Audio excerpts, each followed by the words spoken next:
मैं हूं आंचल सिंह और आपका स्वागत है हमारे चैनल पर। 15 जून को खूनी झड़प के बाद लद्दाख में जिस तरीके से चाइना ने धोखे से वार किया था और उसके बाद भारत ने पलटवार किया, उसके बाद से ही चीन और भारत ने दोनों ने ही अपनी सेनाएं एक दूसरे के आमने सामने तैनात कर दी है। यहां तक कि एडवांस हथियारों की भी तैनाती कर दी गई है। एलएसी पर जिस तरीके से चाइना की हरकतें हैं इस वक्त देख सकते हैं कि उसकी एयरफोर्स एक्टिविटी है, उसको देखते हुए भारत ने भी स्वदेशी आकाश मिसाइल डिफेंस सिस्टम की तैनाती कर दी है। भारत ने यह साफ संदेश चाइना को दे दिया है, अगर चीनी लड़ाकू विमानों ने भारतीय एयर स्पेस में घुसने की कोशिश की तो उन्हें तुरंत मारकर गिराया जाएगा। और इसी बीच आपको बता दें कि एक बड़ी खबर है, इस वक्त जब तनाव की स्थिति बनी हुई है, भारत ने अपने पुराने दोस्त इजराइल से एक एयर डिफेंस सिस्टम खरीदने जा रहा है। और इस वक्त इजराइल, जिस तरीके से हमने देखा कि चाहे वो 72 का युद्ध हो या इस वक्त जब तनाव की स्थिति बनी हुई है, भारत का सबसे पुराना और सबसे गहरा दोस्त इजराइल भारत की मदद के लिए एयर डिफेंस सिस्टम देने जा रहा है।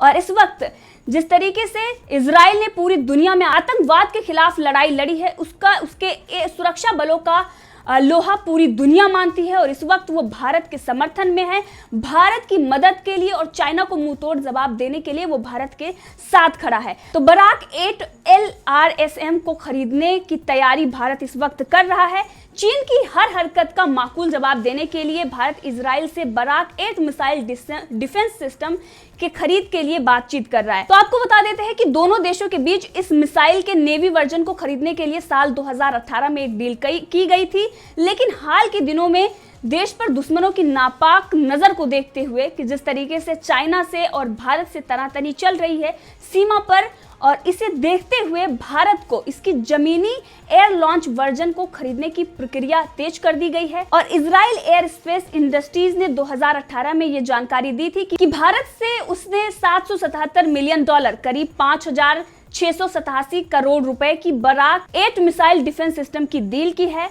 और इस वक्त बराक 8 मिसाइल क्या खूबियां हैं ये आपको जान लेना जरूरी है, क्योंकि इस वक्त जिस तरीके से चाइना से और भारत के बीच तनातनी चल रही है, इस वक्त बराक 8 भारत के लिए क्यों महत्वपूर्ण है, आखिर इसकी खूबियां क्या हैं, ये भी हम आपको बता रहे हैं कि बराक 8 मिसाइल LRSM श्रेणी के तहत काम करता है। दरअसल मिसाइल कई श्रेणियों में आती है, जैसे कुछ जमीनी या सतह से हवा में मार करने वाली, तो कोई हवा से ही हवा में मार करने वाली मिसाइल होती है। इसके अलावा इनमें लंबी दूरी, मध्यम दूरी और छोटी दूरी की मिसाइल होती है। ये जो मिसाइल है बराक 8 मिसाइल, ये मिसाइल लंबी दूरी की जमीन से हवा में मार करने वाली मिसाइल है। LRSM का पूरा नाम long range surface to air missile है। 2018 में हुई इस डील में सरकारी कंपनी भारत इलेक्ट्रॉनिक लिमिटेड मुख्य कॉन्ट्रैक्टर के तौर पर काम करेगी। और ये एयर डिफेंस सिस्टम चीन के लिए एक काल के तरीके से है, क्योंकि बराक 8 लंबी दूरी का surface to air missile system है। हथियारों और तकनीकी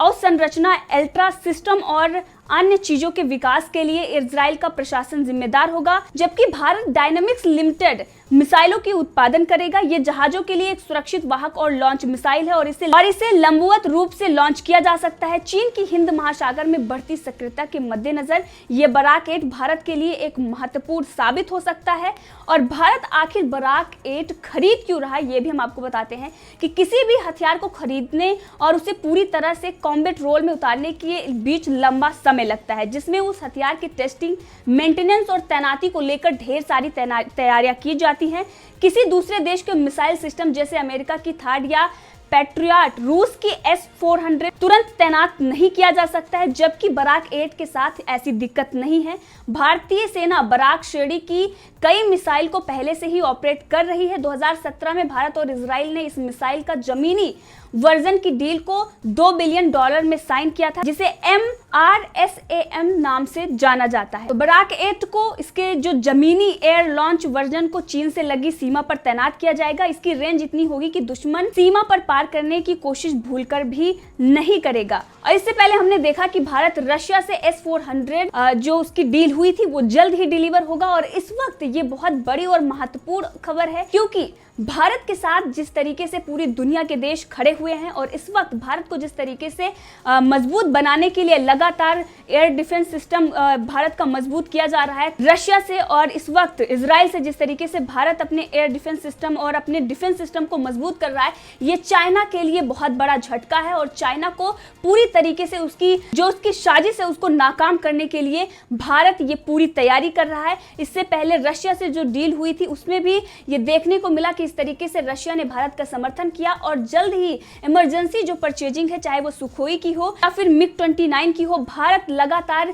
परचेजिंग कर रहा है। और इस वक्त जब चाइना भारत को धमकियां दे रहा है और घुड़कियां दे रहा है, जिस तरीके से उसकी विस्तारवादी की नीति है और सीमा पर खड़ा हुआ है, इस समय भारत को अपना एयर डिफेंस सिस्टम और अपना डिफेंस सिस्टम मजबूत करने के लिए, और ये भारत के लिए बहुत महत्वपूर्ण है कि वो अपनी एयर डिफेंस सिस्टम और डिफेंस सिस्टम को इस वक्त मजबूत करे और चाइना को मुंहतोड़ जवाब दे। तो चीन को करारा जवाब देने के लिए भारत तैयारी कर रहा है और पूरी तैयारी बॉर्डर पर हो गई है। और जिस तरीके से भारत ने भी आकाश मिसाइल तैनात कर दी है और इस चाइना को मुंहतोड़ जवाब देने के लिए सेना की संख्या भी बढ़ा दी गई है और चीन की हर हरकत को नजर में रखने के लिए इजरायली ड्रोन की भी तैनाती कर दी गई है। और इस वक्त भारत चाइना को मुंहतोड़ जवाब देने की पूरी तैयारी कर चुका है और लगातार वो अपने एयर डिफेंस सिस्टम और डिफेंस सिस्टम को लगातार मजबूत बना रहा है। तो इस वक्त चाइना के लिए बहुत बड़ा खतरा है, क्योंकि उसका दुनिया में उसके ना तो कोई समर्थन देश है, ना ही किसी देश से उसको समर्थन मिल रहा है। और इस वक्त भारत को दुनिया के हर देश से समर्थन मिल रहा है। इजराइल, अमेरिका, रशिया, ऑस्ट्रेलिया, तमाम देश भारत के साथ खड़े हुए हैं।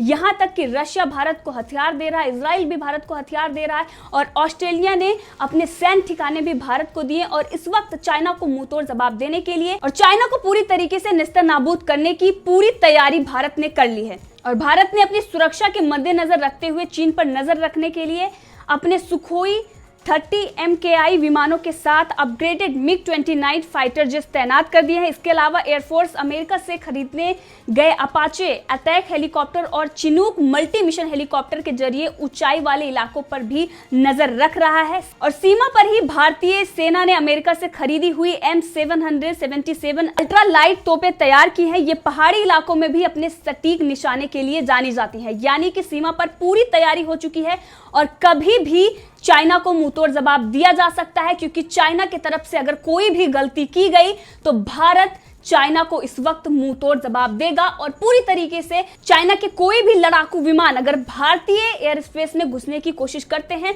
तो उनको तुरंत मार गिराया जाएगा। तो इस वक्त भारत किस तरीके से महाशक्ति के रूप में दुनिया में खड़ा हुआ है और इस वक्त वो चाइना को पूरी तरीके से नेस्तनाबूद करने की तैयारी कर चुका है। और इस तनाव की स्थिति में अमेरिका ने भारत का साथ दिया। माइक पोम्पियो का बयान अभी कुछ दिन पहले ही आया कि वो यूरोपियन जो देश हैं वहां से वो अपनी सेना को हटाकर एशिया में भारत की मदद के लिए तैनात कर रहा है। डोनाल्ड ट्रंप और विदेश मंत्री माइक पोम्पियो के साथ जिस तरीके से उनकी ये नीति रही है चाइना को मुंहतोड़ जवाब देने की और भारत का समर्थन करने की, उनकी सोच को आगे बढ़ाते हुए अमेरिका के सांसद ने ट्वीट किया। और ये सांसद किस तरीके से कह रहा है कि पूरे दुनिया को एकजुट होना है चाइना को मुंहतोड़ जवाब देने के लिए। तो अमेरिका के इस सांसद ने ट्वीट करते हुए कहा कि अमेरिका शांतिपूर्ण देशों को डराने धमकाने की पूर्व नियोजित सैन्य कार्रवाई का साथ नहीं देगा, क्योंकि चाइना जिस तरीके से डराने और धमकाने की कोशिश कर रहा है और उसकी जो विस्तारवादी नीति है इसके ही तहत अमेरिका उस पर कार्रवाई करने की बात कर रहा है। और इसके साथ आपको बता दें, अमेरिका के इस सांसद ने यह भी कहा, लद्दाख में चीन ने जो आक्रामकता अपने पड़ोसियों के खिलाफ दिखाई है वो निंदनीय है। ये चीन के बड़े पैमाने पर सैन्य उकसावे वाली कार्रवाई का हिस्सा है और अमेरिका भारत जैसे शांतिपूर्ण देशों को धमकाने वाली ये योजनाबद्ध सैनिक कार्रवाई को सहन नहीं करेगा और चाइना को मुंहतोड़ जवाब देगा। तो चाहे वो ताइवान हो या फिर वियतनाम हो या हांगकांग हो या भारत हो, जिस तरीके से चाइना इस वक्त अपनी विस्तारवादी नीति की वजह से लगातार डराने और धमकाने की कोशिश कर रहा है, इस पर अमेरिका के इस सांसद का बयान आया और ये कहा उसने कि पूरी दुनिया को एकजुट होना चाहिए और अब ये बताना चाहिए कि चीन की कम्युनिस्ट पार्टी जो कर रही है वो बहुत ही बुरा है अब बहुत हो गया है, दुनिया को एकजुट होकर कम्युनिस्ट पार्टी को सबक सिखाने का समय आ गया है। साथ में आपको बता दें कि जिस तरीके से भारत अस्थायी सदस्य चुना गया था संयुक्त राष्ट्र सुरक्षा परिषद में, उसके बाद पाकिस्तान में भी भारत की विदेश नीति की चर्चा हो रही है। पाकिस्तानी संसद में ये बात चल रही है कि किस तरीके से भारत को 192 में से 184 देशों के वोट भारत के समर्थन में पड़ते हैं, और ये भारत की विदेश नीति और कूटनीतिक जीत है, क्योंकि पाकिस्तान जिस तरीके से आतंकवाद को बढ़ावा देता आ रहा है और वहां पर एक तरह से इमरान खान ये राग अलापते आ रहे हैं कि कश्मीर मुद्दे पर भारत अलग थलग पड़ गया है। 370 हटाने के बाद दुनिया का कोई भी देश भारत के समर्थन में नहीं खड़ा है, लेकिन जिस तरीके से हमने देखा संयुक्त राष्ट्र सुरक्षा परिषद में भारत के समर्थन में लोग आए और इतनी भारी वोटों से जो भारत सदस्य चुना गया, निर्विरोध भारत के चुने जाने के बाद पाकिस्तान की यह बौखलाहट है जो पाकिस्तानी संसद में दिखाई देती है, और किस तरीके से वो कहते हैं कि भारत की बहुत बड़ी जीत है और इसको हमें स्वीकार करना चाहिए। यानी कि पाकिस्तानी भी अब ये स्वीकार करते हैं और अपने आप को कमजोर समझते हैं, इसीलिए वो चाइना के साथ इस वक्त चाइना के साथ सुर में सुर मिला रहे हैं, क्योंकि कोई भी देश उनके साथ नहीं खड़ा हुआ है और चाइना और पाकिस्तान एक दूसरे को इस वक्त सहयोग कर रहे हैं, क्योंकि चाइना की विस्तारवादी नीति और पाकिस्तान की आतंकवादी नीति दोनों एक दूसरे को सहयोग कर रही है। इस मुद्दे पर आप भी अपनी राय रख सकते हैं। अगर आपने अभी तक चैनल को सब्सक्राइब नहीं किया है तो कर लें, ताकि हर अपडेट आपको मिलती रहे।